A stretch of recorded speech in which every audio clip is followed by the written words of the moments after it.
Good morning, students. Let us continue with the poem The Lotos Eaters by Alfred Lord Tennyson.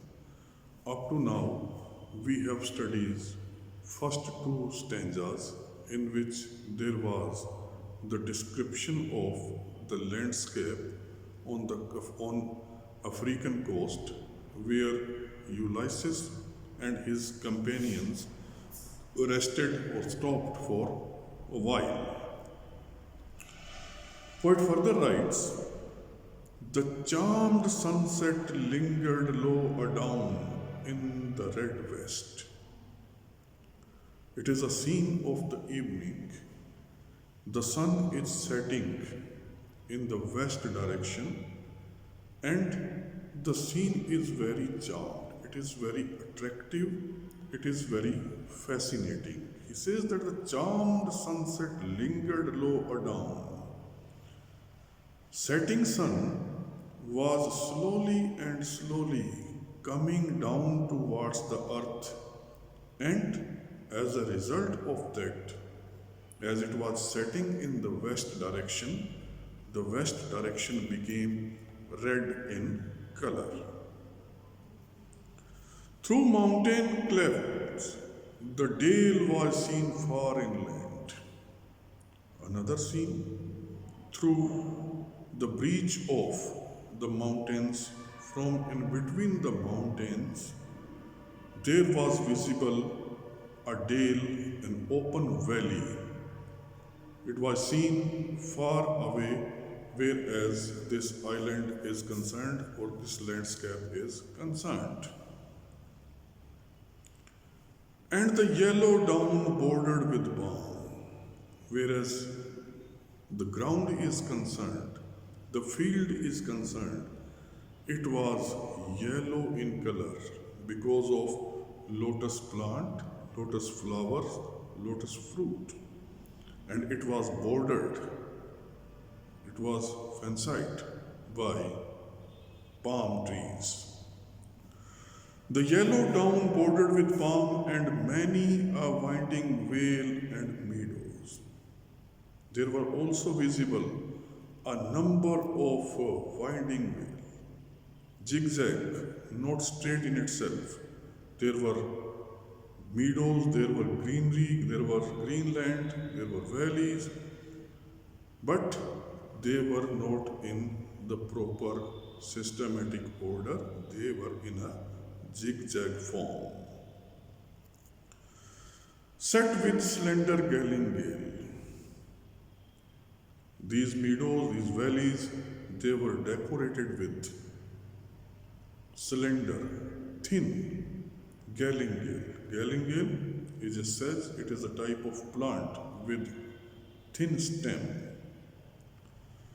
A land where all things always seemed the same.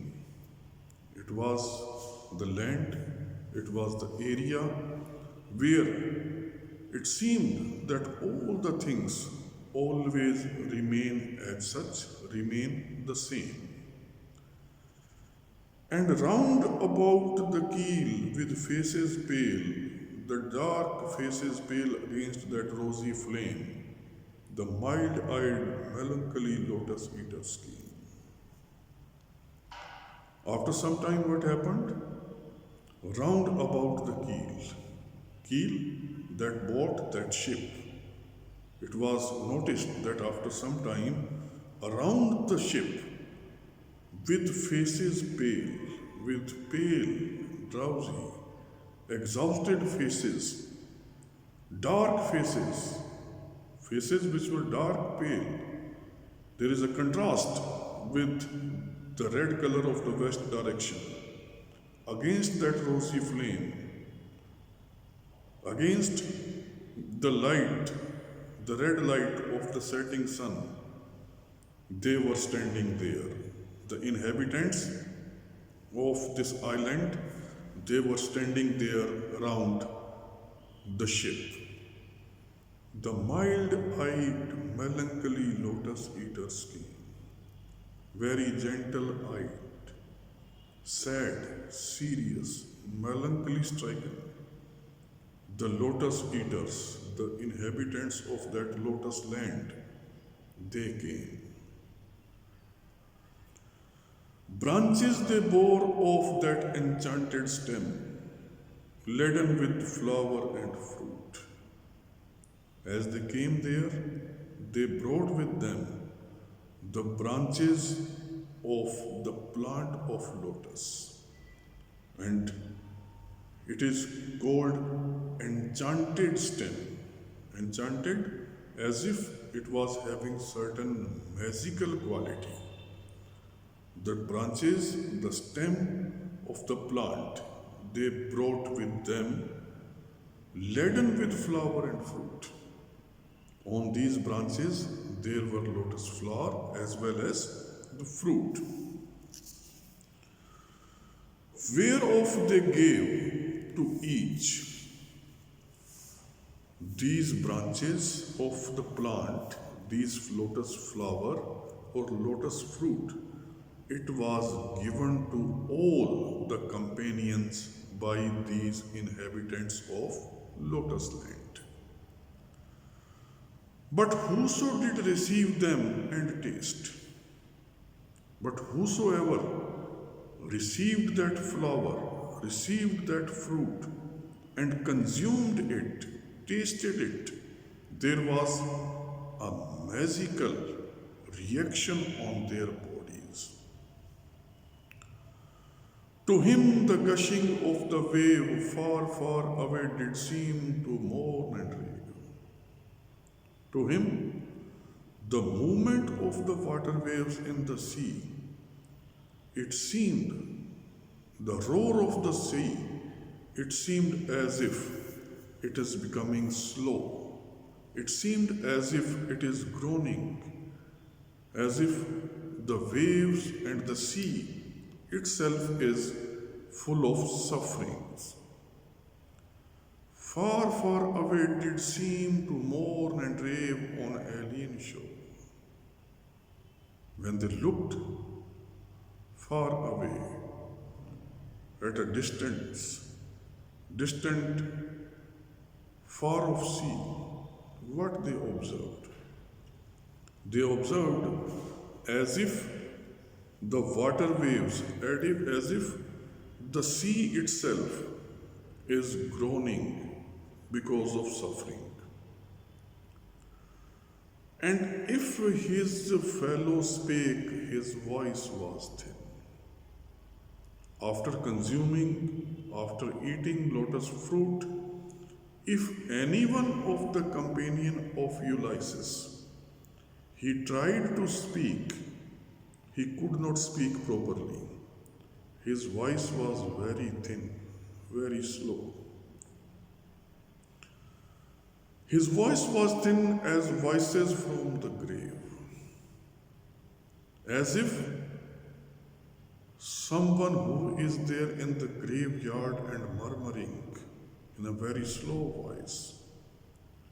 In the likewise manner, if anybody tried to speak, could not speak properly, as the voice became thin.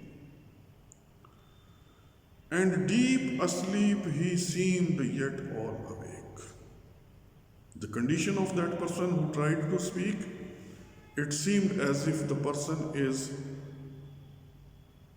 unconscious. He is there in deep sleep. But actually, all were awakened. This is the impact of lethargy, whereas the body of the companions were concerned.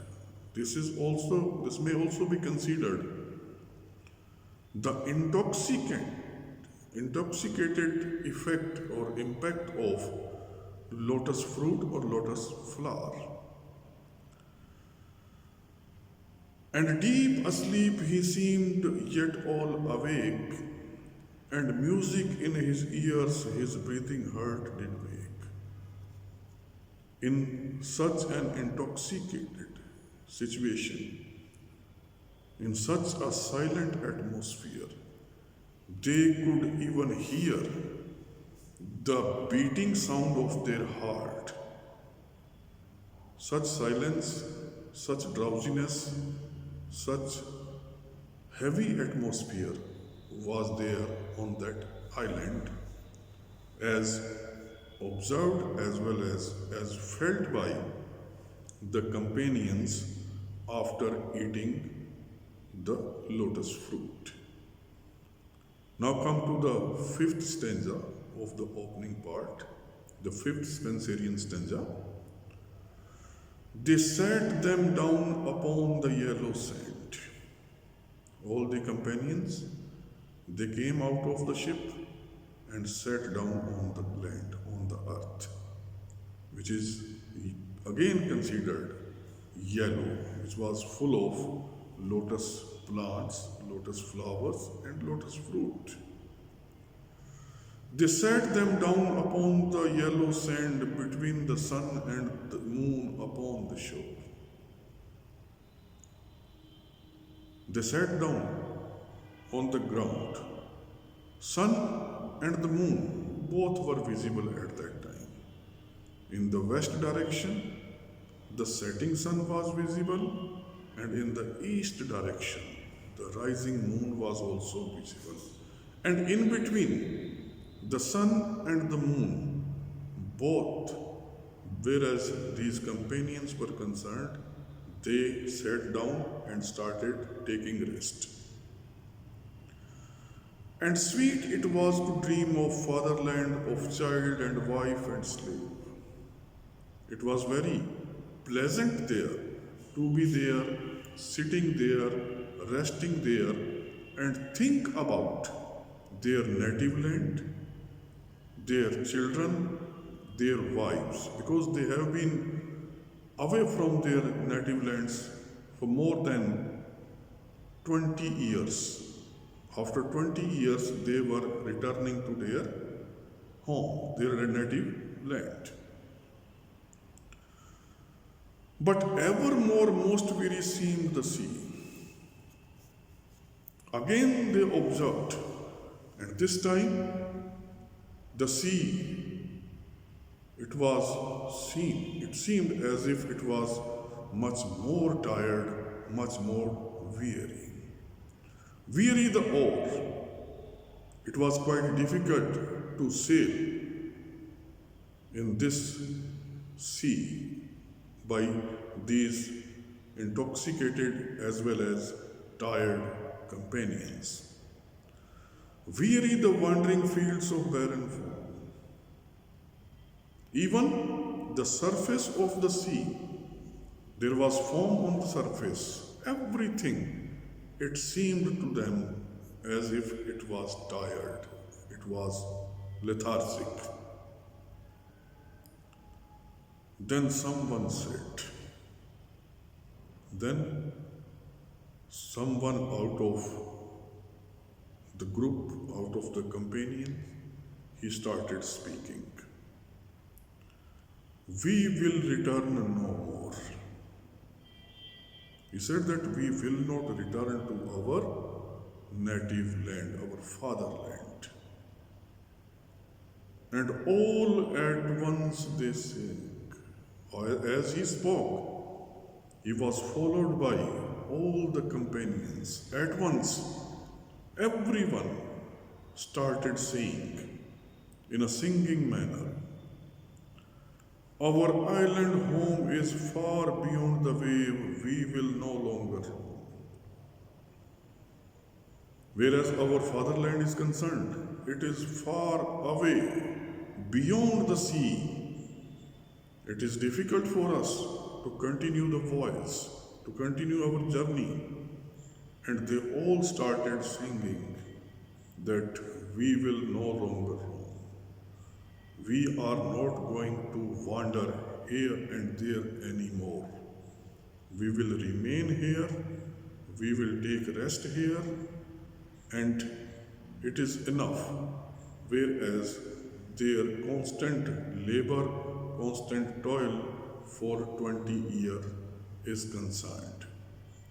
This was the first half of the poem, in which there were 5 Spenserian stanzas, each stanza of 9 lines, in which there was the description of lotus land, the beauty of nature, pictorial quality, such things, such talents of the poet, they were exhibited properly in these 5 stanzas. Whereas the coming part or the second part is concerned, it is in the form of a choric song. Choric song, a chorus, a song that is sung by a number of people, a group of people, all the companions of Ulysses. Collectively, they sing a song in which they provide one after one by one, a number of examples, number of logics, just in order to emphasize, just in order to prove that it is good to be here, it is good to have rest here, then to move further towards the native lands. This is all about today's lecture, today's video. In the next video, we shall start with the choric song. Thank you very much.